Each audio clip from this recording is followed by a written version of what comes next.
반갑습니다, 여러분. 저번 시간에 이어서 수업 계속 좀 이어갑시다. 오늘 이거 좀 6월 2일에 촬영하고 있는 건데 내일 이제 학교 오네. 내일 와가지고 만나서 얘기할 생각하니까 막 가슴이 뛰고 기분이 너무 좋아. 내일 잘 만나보자고. 어쨌든 저번 시간하고 이야기한 걸 좀 이어서 갈 건데, 저번 시간에 그 얘기했었지. 신라가 이제 삼국통일하는 과정 속에서 백제 멸망과 고구려 멸망할 때 이제 여러 가지 스토리들 이야기들 했었잖아. 그리고 나서 이제 백제가 660년 그 웅진성 사비성 웅진성이 함락되면서 멸망을 하고 668년 평양성이 그 함락되면서 이제 고구려가 멸망을 했는데, 그 이후에 그냥 바로 우리가 통일이라고 얘기하는 게 아니라 676년을 신라의 삼국통일이라고 이야기한다 그랬었잖아. 그럼 이제 8년간의 이제 갭이 있는 거지. 그 8년간 어떤 일이 있었는지를 얘기하려고 그러는데, 우선 그냥 스토리를 좀 정리해서 이야기를 해보자면, 일단 그 8년 사이에 신라와 당나라 사이에 이견이 노출이 돼. 오케이? 그리고 그 중간에 또 뭐가 있었냐면 백제와 고구려의 부흥운동이 있었어.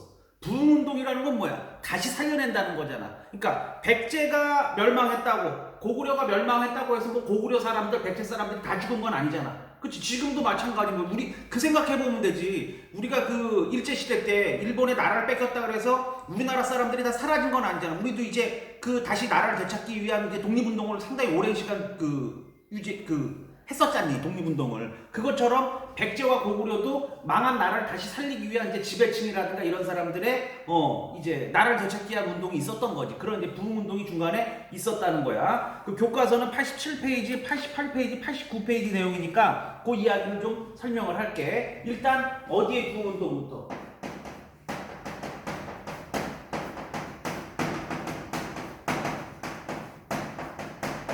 백제 부흥운동부터 잠깐 이야기를 하자면, 그리고 미리 얘기하지만 백제 부흥운동과 고구려 부흥운동을 공부를 다 하고 나서 니네가 중학교 과정에서 좀 구별해야 되는 건 뭐냐면, 이 백제 부흥운동을 했던 사람들하고 고구려 부흥운동을 했던 사람들 이름을 좀 구별할 수 있어요. 그러니까 최소한 이 사람들이 어떤 일을 했던 사람들이다 정도는 크게 구별할 수 있어야 되고, 그리고 백제 부흥운동과 고구려 부흥운동의 마지막이 좀 달라. 그걸 좀 기억해야 돼. 이야기해볼게.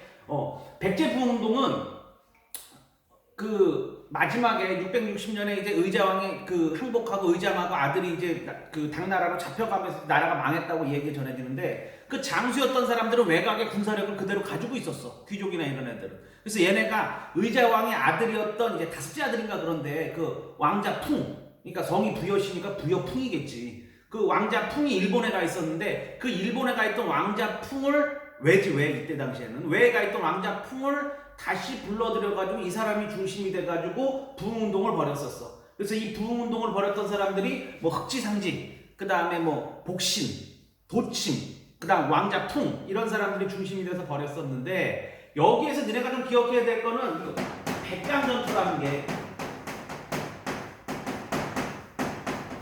백강전투라는 게 크게 벌어진다. 사실 우리 역사에서는 이 백강전투를 그렇게 크게 얘기하진 않는데, 일본 역사에서는 예전에 일본 그 무슨 역사 공부했던 사람한테 들었는데, 일본 역사에서는 이 백강전투를 되게 크게 얘기한다 그러더라고. 뭔 말이냐면, 일본하 그 외하고 백제하고 상당히 이 외교 관계가 돈독했잖아. 근데 660년 백제 멸망할 때 일본 그 외에서 군사력을 보내주진 않았었단 말이야. 사실 군사력 지원 요청은 했었는데, 일본도 이제 자신들의 이제 내부적인 문제 때문에 그때 군사를 못 보냈었어. 그리고 백제가 멸망하니까 사실 일본 입장에서는 그 선진 문화를 받아들이거나 이런 통로에 문제가 생기고 백제의 필요성이 부각이 된 거지. 그래서 663년에 이 백제 부흥운동이 일어나고 대규모 전투를 준비할 때 이 백강이라는 곳에 일본이 대규모 군사를 보내. 그 기록에 보면 뭐 보낸 군사가 4만 명 가까이 된다고 하니까 엄청나지. 배가 뭐 600척 왔다는 기록도 있고 배가 뭐 1000척이 넘었다는 기록도 있고. 그런데 뭐 그건 어쨌든 정확히 모르지만 어쨌든 이 백강전투에 일본이 보낸 군사력이 4만 명 정도 된다고 하니까 어마어마한 수치지. 이게 일본이 그 외국에 보냈던 군사력으로는 임진왜란 전에는 이게 최고였어. 그만큼 어떻게 보면 일본의 이 당시 뭐 사실 국력이 그렇게 셌던 건 아니잖아, 이 외지역이. 그러니까 일본이 보낼 수 있는 모든 군사력은 다 보냈던 거라고 보면 되는 거야. 그 정도로 상당히 공을 들였던 전투인 거지, 외 입장에서는. 야, 백제 멸망할 때 신라가 보냈던 메인 군사력이 5만이야. 근데 여기에 온 군사가 외에서 온 군사가 4만이라는 건 어마어마한 거니. 그러니까 이 백강전투에서 일본하고 이 백제의 남은 부흥군하고 그리고 다시 살아나니까 이제 당에 돌아갔던 당군사 일부하고 신라 입장에서는 이게 사활을 건 전투지. 왜냐면은 사실은 이 삼국을 정리했을 때 조건 자체가 백제 쪽을 자기네가 갖고 고구려는 당나라 주기로 한 거니까. 그러니까 자기들 입장에서는 신라 입장에서는 이게 상당히 사활을 건 전투인 거죠. 그래서 김유신 쪽 군사가 다시 참전을 하고 해가지고 엄청나게 큰 대규모 전투로 벌어졌는데 사실 백강전투에서 누가 패배하면서 그 외 지원군과 백제 부흥군이 패하면서 백제 부흥운동은 끝을 보게 된다. 그래서 사실 이게 백강전투가 663년인가 그런데 요 663년이 완전 백제의 숨통이 끊긴 해다. 뭐 이런 정도로 알아두면은 된다고 볼 수 있어. 그 백강전투 이야기 뭐 사실 기록이 우리나라 쪽에 그게 많지 않아 가지고 그냥 얘기 들어보면 그런 얘기들이 있어. 이 조수간만의 차가 크잖아. 서해안이. 그 초등학교 때 배웠잖아요. 밀물과 썰물의 차가 크잖아. 근데 그 조건을 잘 모르고 얘네 이 해군 부대가 금강 쪽으로 들어왔다가 물이 빠져버리면서 껴가지고 거기서 그냥 중국의 화공을 화살 공격 받아가지고 졌다는 이야기가 좀 신빙성이 좀 있는데 어쨌든 이 백강전투에서 패하면서 백제 부흥운동은 실패하게 된다. 그렇게 보면 된단 말이야. 백제 부흥운동의 인물들 좀 기억을 해야 돼. 또 내분도 일어났고 막 복심이 도침 죽이고 그거 뭐 문제 삼아서 도침을 복신을 다시 왕자풍이 죽이고 막 이래. 그러니까 사실 내부 분열로 무너지게 된 거다. 이렇게 볼 수도 있는 거지. 어쨌든 백제 부흥운동이 이렇게 실패했다는 거 기억을 하고 그리고 어디 지역에서도 부흥운동이 일어난다. 고구려 지역에서도 부흥운동이 일어난다. 고구려 부흥운동도 스토리는 비슷해. 고구려 부흥운동도 왕족이었던 이제 마지막 왕이었던 보장왕의 서자라고 전해지는데 왕족이었던 보장왕의 서자 아들이었던 이제 안승을 중심으로 해서 새로운 나라를 만들기 위한 새로운 고구려를 다시 살려내기 위한 이제 부흥운동이 고구려 지역에서 일어났었고 그래서 여기도 안승 그 다음에 건모장 고연무 이런 사람들이 중심이 돼서 일어났었는데 고구려 부흥운동은 백제 부흥운동하고 스토리가 조금 달라. 왜냐하면 이 백제 부흥운동은 신라가 적극적으로 무너뜨렸다고 한다면 고구려 부흥운동은 신라의 지원을 받게 된다. 야, 이거 뭔 헛소리야. 지네가 멸망시켜놓고 왜 갑자기 고구려 부흥운동을 지원을 해? 다시 살려낸다는 거는 이건 어떤 이야기가 있냐면 뒤에 이제 공부하겠지만 요 고구려 멸망 이후에 어디와 어디의 전투가 신라와 당나라의 서화를 건 전투가 벌어지는데 지금 고구려 부흥운동이 일어나고 있는 지역이 어디야? 예전 고구려가 있었던 이 지역이란 말이야. 이 지역에서 좀 지도 보면 87페이지 지도 보면 알 수 있겠지만 이 지역에서 고구려 부흥운동이 일어나고 있다고. 그러면 야 당나라 입장에서 신라하고 싸우려면 어디로 들어가야 돼? 이리로 들어가야 될 거 아니야 이렇게. 그러면 고구려 부흥운동이 당은 패스해주고 신라하고만 싸우고 그런 거 아니잖아. 여기서 누구하고 들어오는 당나라 군대하고 적극적으로 전투를 벌일 거 아니야. 그러니까 신라 입장에서는 고구려 부흥운동군이 당하고의 싸움을 막아주는 1차 저지선이 되는 거지. 그러니까 얘네가 이 고구려 부흥운동을 엄청나게 지원을 해준다고. 어떻게 보면 자기들 대신 싸워달라 이러는 거지. 그래서 668년 고구려가 멸망한 이후에 고구려 부흥운동이 672, 3년 정도까지 한 5년 정도 지속이 되다 결국 마지막은 어떻게 되냐면 여기서 밀리니까 이 고구려 부흥운동을 주도했던 사람이 아까 누구라고 그랬어? 안승이라고 그랬지? 그 안승이라는 사람을 왕으로 만들어가지고 신라가 여기 익산, 전라도 지금 전라북도 익산시에 그 땅을 주고 여기다가 얘네들 나라를 만들게 해. 보덕국이라고 교과서 뒤에 나중에 이제 88페이지 거기에서 이제 설명이 나오는 얘기인데 보덕국이라는 나라를 만들어서 새로운 나라를 만들고 여기에서 계속 싸움을 할 수 있도록 신라가 그렇게 지원을 한다고. 자기네 나라 안에 이 고구려 부흥운동군의 새로운 나라를 만들어줄 정도로 신라가 엄청나게 지원을 했단 말이야. 결국 마지막은 신라하고 당하고의 전쟁이 끝나고 나서는 그 보덕국의 왕으로 있었던 안승 집안은 신라 이제 왕실로 편입시키면서 이제 마무리 짓긴 하는데 어쨌든 고구려 부흥운동은 누구의 지원을 받았다는 거, 신라의 지원을 받았다는 거 까먹지 말고 좀 기억을 하고 있어야 된다. 알겠니? 그래서 백제 부흥운동과 고구려 부흥운동을 지금 이야기를 잠깐 해봤어. 사람 이름을 나눠서 좀 구별할 수 있어야 돼. 오케이? 자 넘어가서 그럼 88페이지 자, 신라의 이제 본격적인 삼국통일 이야기할 때 선생님 계속 얘기했지만 나당 동맹으로 백제와 고구려를 멸망시켰는데 나당 뭘로 바뀐다고 이게? 나당 전쟁으로 바뀐단 말이야. 그래서 고구려 멸망 이후에 676년 이제 당나라가 물려갈 때까지 한 8년 정도 신라와 당나라가 사활을 전투를 벌인다고. 그 원인은 뭐냐면 그러면 동맹이 전쟁으로 바뀌는 원인은 뭐냐? 이렇게 써도 되나? 당의 배신? 이 당나라가 처음 동맹을 맺을 때 약속하고는 다르게 이 지역을 전체 지배하려는 야심을 보여. 무슨 말이냐면 앞에 선생님이 설명했지만 신라와 당나라의 그 동맹 조건은 뭐라 그랬어?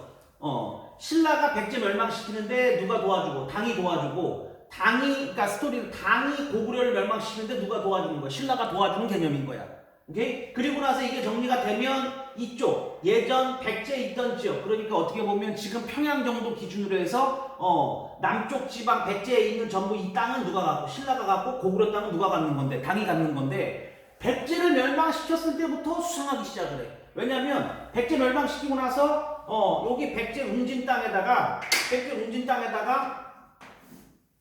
이 당나라가 실제적인 관청을 설치해. 그게 뭐냐면 웅진 도독부야. 웅진 도독부. 오케이? 그 다음 한참 백제 부흥운동을 정리하려고 이제 군사 준비하고 있는데 신라의 수도였던 경주에다가 얘네가 계림도독부라는 걸 또 설치를 해. 그 다음 고구려 평양성을 무너뜨리고 고구려가 멸망하니까 고구려 수도였던 평양에다가 얘네가 안동도호부라는 걸 설치해. 도호부하고 도독부가 뭔지는 교과서에 나오니까 뭐 그렇게 크게 구별할 필요는 없고 이게 뭐냐면 당나라가 그 지역을 지배할 때 쓰는 행정기관 같은 거야. 우리로 치면 뭐 경기도청, 남양주시청 이런 행정기관을 그 지역에 설치하는 거야. 야, 행정기관을 왜 설치하겠어? 행정기관을 설치하는 이유는 직접 지배하려고 설치하는 거겠지. 그렇잖아. 야, 만약에 우리가 지금 뭐 미국하고 중국하고 외교관계를 맺고 있는데 외교관계를 맺으면 대사관만 만들면 되잖아. 대사가 파견이 되고. 그치? 근데 중국이 만약에 우리나라하고 외교관계를 지금 맺고 있는데 우리나라 땅에다가 중국의 무슨 시청 같은 걸 막 설치해. 미국이 우리나라에다가 뭐 주지사를 파견을 해. 이러면 우리를 직접 지배하겠다는 야심을 보이는 뭐 이런 느낌 이런 느낌 아니야? 그치? 뭐 이렇게 근데 선생님 좀 비교해서 설명하려고 했더니 이렇게 얘기하면 더 어렵나? 아이씨 모르겠다. 하여튼 뭐 어쨌든 그런 내용들이야. 그러니까 이런 걸 설치하니까 신라 입장에서는 무슨 신호로 받아들인 거야? 당나라가 초기에 약속을 깨고 이 지역을 직접 지배하겠다는 그런 야심으로 보인 거라. 그래서 여기까지는 어디 갔었는데 고구려 멸망하고 나서 안동 도호부 설치하고 나니까 신라가 극렬 반발하면서 여기에 대해서 계속적인 저항의 모습을 보인다고. 당의 입장도 얘네가 화장실 갈 때 들어올 때 다르고 나갈 때 다르다고. 고구려 멸망시키고 나니까 사실 국력에서 당나라하고 신라는 비교가 안 되잖아. 그치? 그러니까 당이 니네들 이런 식으로 하면 니네도 정복해버리겠다 해서 군사 파견을 한다고. 그러니까 신라의 입장에서는 이제 나라가 없어질 위기에 처한 거니까 사활을 건 전투에 들어가게 되는 거지. 이해됐니? 결국 이 당나라와 신라의 전쟁에서 누가 승리를 하게 돼? 신라가 승리를 하게 돼. 이 승리를 거두는데 두 번의 이제 대승이 기반이 되는데 하나가 매소성 전투고 또 하나는 기벌포 전투. 매소성은 지금 우리 저 위에 있는 의정부, 뭐 포천 있는 그 연천 있는 그쯤 돼. 그쯤에서 들어온 당나라 육군을 신라가 박살을 내. 그래서 이건 이제 육지전에서의 승리고 기벌포는 여기 지금 서해안, 뭐 예산, 홍성 있는 그쯤 된다고 하더라고. 이건 해전에서 신라가 당나라의 대승을 거두면서 이 이후 당나라군이 물러나게 되고 이 지역을 완벽하게 누가 차지하게 된다. 신라가 차지하게 되면서 신라의 삼국통일이 완성됐다. 이렇게 본다고. 그래서 이걸 676년으로 보는 거야. 이해됐니? 자, 이 얘기 하다 보면 질문 제일 많이 하는 게 그거야. 선생님, 당나라하고 신라하고 국력차가 엄청나게 나는데 어떻게 당나라를 싸우면서 신라가 막아냈나요? 이거 뭐 말도 안 되는 거 아닙니까? 하고 얘기하는데 선생님도 뭐 이 기록 같은 걸 보면 물론 당이 어마어마한 나라고 신라는 여기에 이제 뭐 상대가 안 되는 건 분명한데 그런 부분이 있었던 것 같아요. 절박함의 차이 같은 거지. 당의 입장에서 봤을 때 당의 가장 큰 목적은 고구려를 멸망시키는 거고 사실 영토가 워낙에 넓다 보니까 이쪽에 대해서 뭐 영토를 직접 뭐 갖든 안 갖든 게 큰 문제가 되는 상황은 아니야. 그지? 그런데 신라는 입장이 다르지. 신라는 지금 나라에 존폐가 걸린 거고 당을 못 막아내면 나라가 없어지는 그런 절박함이 있으니까 아마 그런 절박함이 신라의 승리를 이끌지 않았나 이렇게 이야기될 수가 있을 것 같고 어쨌든 이 덕에 지금 우리 역사가 계속 이어지고 있다 이렇게 보는 거지. 이 신라의 위대한 승리다 이렇게 볼 수 있는 거야. 오케이? 자 그래서 신라가 드디어 삼국 통일을 이루고 역사의 주인으로 나서게 되는데 신라의 삼국 통일을 이야기하면 기억해야 될 게 두 가지야. 항상 이걸 물어. 그 신라의 삼국통일이라는 사건이 우리 역사에서 주는 의의는 뭐고 한계는 뭐냐. 이게 한문은 어렵다고 맨날 얘기하더라고. 이거 다른 말로 얘기하면 의의는 좋은 점은 뭐냐, 장점은 뭐냐, 한계는 단점은 뭐냐. 그 얘기를 물어보는 거야. 그럼 신라 삼국통일의 의의와 한계를 얘기할 때 보통 의의는 뭐 두 가지, 세 가지 정도 이야기를 하고 한계는 대표적으로 두 가지 정도를 얘기한다. 그러면 신라 삼국통일의 의미는 첫 번째 뭐야? 우리 교과서에도 나와. 88페이지에. 첫 번째 삼국통일의 가장 대표적인 의의는 우리 민족 최초의 통일이라는 거지. 이제 이 영토가 우리 민족의 영토 개념으로 들어오게 되고 이제 하나로 합쳐져야 된다. 이런 개념이 시작이 되는 거야. 삼국통일 이전에는 지금 우리가 시간이 지나고 나서야 신라, 백제, 고구려가 다 우리 역사다 이렇게 얘기하지 이때 당시 이 사람들은 하나다 이런 생각 자체가 없었던 거잖아. 어쨌든 신라가 최초로 통일을 하게 되면서 이제 그 통일의 개념 같은 게 생겨난 거지. 두 번째도 비슷한 의미인 건데 이제 민족이라는 개념이 생겨나는 거지. 이 통일이 이루어지면서. 그치? 우리는 하나다. 이런 개념이 생겨나는 거야. 세 번째도 거기에 연장선이야. 이제 하나의 민족이라는 개념이 생겨나니까 이제 민족 문화라는 것도 생겨나는 거지. 우리 문화. 이런 개념. 그러니까 여기 공통적으로 살고 있는 사람들의 문화. 이런 개념도 생겨나는 거지. 그래서 의의는 세 가지 이렇게 살펴볼 수 있고 그러니까 최초의 통일이라는 걸 기반으로 해서 생겨나는 얘기들인 거죠. 그럼 신라 삼국통일의 문제점은 뭐냐? 한계는 뭐냐 했을 때 매일 얘기하는 게 지금도 매번 얘기하는 게 그거잖아. 이쪽 고구려가 가지고 있었던 우리의 넓은 영토를 상실해버렸다는 거지.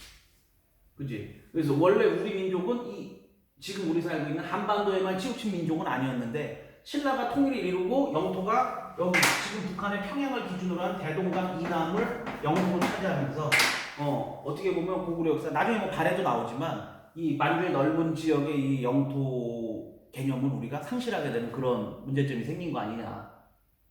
뭐 그런 이야기들. 그리고 두 번째는 그거지. 이 통일을 하는데 외국 세력을 이용했다는 거. 야, 이건 되게 웃긴데 문제점에서도 외세를 이용한 통일이라는 문제점이 나와. 당나라를 이용해서 우리 민족을 없앤 외세를 이용한 통일 아니냐. 근데 아까 여기 의의에서 얘기했는데 의의의 또 하나 또 대표적인 게 뭐냐면 자주적 통일이라는 이야기를 해. 자주적 통일. 근데 여기는 외세를 이용했대. 그러니까 이 두 가지가 완전 상반된 얘기가 두 개가 다 나오는 거지. 그러니까 당을 기준으로 했을 때 처음에 통일에는 누굴 이용했지만 당나라를 이용했지만 우리 지금 얘기한 것처럼 결국 전쟁을 벌여가지고 당을 또 몰아냈잖아. 이것도 또 신라의 업적, 통일의 업적이라고 볼 수도 있는 거야. 그러니까 신라 통일의 업적에서 또 대표적인 얘기가 뭐가 나오고 당에 대해서 자주적으로 우리가 당을 몰아내고 통일했다는 이야기도 나오고 단점에 당을 이용해서 고구려를 멸망시켰다는 외세를 이용한 통일이라는 얘기도 나오게 된단 말이야. 선생님 이거 왜 자꾸 얘기하냐면 실제 수업하다 보면 선생님 뭐 이거 똑같은 얘기를 어디에선 장점이라고 하고 어디에선 단점이라고 얘기해요. 상황이 바뀐 거니까. 그 타임마다 시간이 바뀐 거니까 이 당을 신라가 삼국통일에 이용한 내용 이 의의와 한계 구별 잘해야 돼. 시험에 잘 나온다. 나중에 맨날 이런 문제 낸다고.